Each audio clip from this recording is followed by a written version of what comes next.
got loyalty, got royalty inside my DNA. Cocaine quarter piece, got war and peace inside my DNA. I got power, poison, pain, and joy inside my DNA. What is up, guys? Welcome back to the channel. So in this video, I'm gonna be telling you guys why I don't drive my car. So the first reason why I don't drive my car is because my birthday was a couple months ago and my tags expired and I never got the chance to go and get, that looks goofy as shit. I never got the chance to go get my tag, my sticker, so that's why I can't legally drive my car on the roads. And another reason why I don't drive my car is because the new wheels and tires that I just got for it, they rub in the back really bad.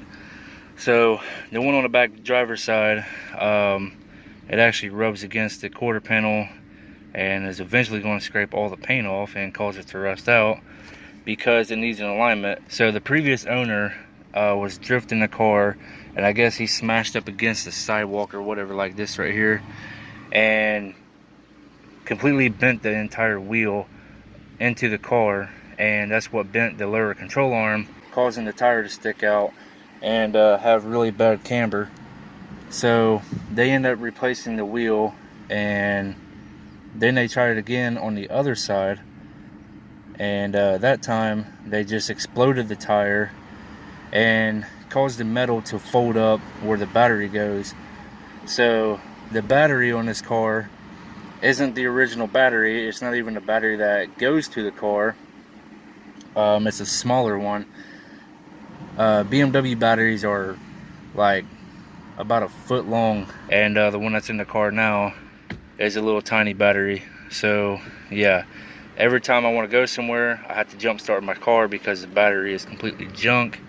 And yeah, so that's another reason why I don't drive my car. And with the rear lower control arm being bent when I first got the car, I took it off, replaced it with a brand new one, and never got an alignment, so that's why the tire rubs. So yeah, can't really drive my car on wheels that rub because it'll make the tire go flat, and yeah, that sucks. Another reason why I don't drive my car is because it needs an oil change. So here in like a couple minutes, the oil light will be coming on and it'll be flashing at me in red. So I do have the oil and the oil filter. To change the oil, I actually got it like a month after I got the car, and I've had the car for about close to a year now, probably about 11 months now, and haven't been able to change the oil in it because this car sits so damn low. I can't even get underneath there and put a jack under it. So because it is a BMW, this car is really expensive. So a shop wants to charge me $250 just to change the oil, and yeah, that sucks. So I mean, I can do it myself, but I need car ramps to drive up on, so that way my car's off the ground. And someone actually stole my car ramps, so go figure. But anyways, eventually I'll just probably drive up on a sidewalk here, like that little lip right there, and change it like that. It'll be ghetto as hell, but I mean, it'll work. There's two shields underneath the car. There's one that covers the motor on the bottom and one that covers up the transmission on the bottom, and it's also for aerodynamics. So it's completely smooth under the bottom of the car, in the front anyway. So that needs to be changed.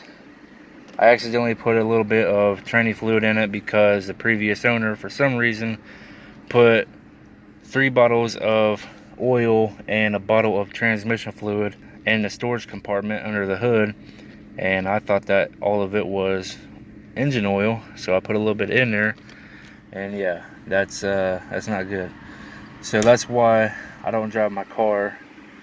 And another reason why I don't drive my car is because there's like a little thumping sound. I've mentioned this in previous videos. Every time I drive down the road and I try to accelerate a little bit past 25, I'll get this thumping sound coming from the back. because when I went to change the rear lower control arm, you have to loosen up the 2 bolts in the front of the diff, and you have to take the bolt out in the back, and you have to take a crowbar and move the rear differential over a little bit to get the lower control arm out. And I don't think I tightened everything back down to spec, so it might have came loose. I don't know. I just need to go underneath there and tighten everything back up. And another reason why I don't drive my car is because on the back passenger side, I can only put 2 lug studs. So this car has 5 lug wheels on it, and if you guys didn't know, BMWs are not like modern cars with the lug nuts anyway. So on the BMWs, they actually have what is called a lug stud. So it's a lug nut and a stud all in one piece. Instead of screwing on the nut to the stud, you have to screw the stud into the hub and tighten your wheels down that way. I can only put 2 lug studs in the hub on the passenger side and in the back, and yeah, I used to be able to put 3 of them in, but now I can only put 2. I've tapped the threads and everything. There's actually a stud broken off inside, and I'm not too worried about it because I don't really drive my car anyway. Eventually I will get a new hub, so that way I can tighten down the wheel all the way with all 5 lug studs. And yeah, I've bought brand new lug studs before. I bought the chrome ones and the black ones because the black one's a little bit longer and it still doesn't work. It needs to be replaced. So that is pretty much all that is wrong with the car, besides the airbag. I do need to get an airbag, but it doesn't really affect the car in any way, shape, or form. It just it's annoying, and if I ever get pulled over in a car and a cop sees that, I guarantee they will say something about it. So yeah, that's all that's wrong with the car for now anyways, besides the lifters or the clutch. I don't know exactly which one it is, but when you pop the hood, you can hear a ticking sound. I don't think it's the rods or anything like that. I think it might be the lifters or something, because every time you pop the hood and you can hear it ticking really loud, but when I push the clutch in, the noise goes away. So I don't know, it could be the pilot bearing inside of the transmission that needs to be replaced, or the hydraulic lifters in the head need to be replaced. I don't know, but eventually I will replace everything on this car and get it to where I can drive it and not have to worry about anything. So when I get enough money saved up, eventually I'm going to go and get an LS motor put in here. It should bolt right up to the transmission. I might have to get like an adapter plate or something like that. So that is pretty much all I have for this video. Like, comment, subscribe, turn on the post notification bell, and I will see you guys in the next video. Peace.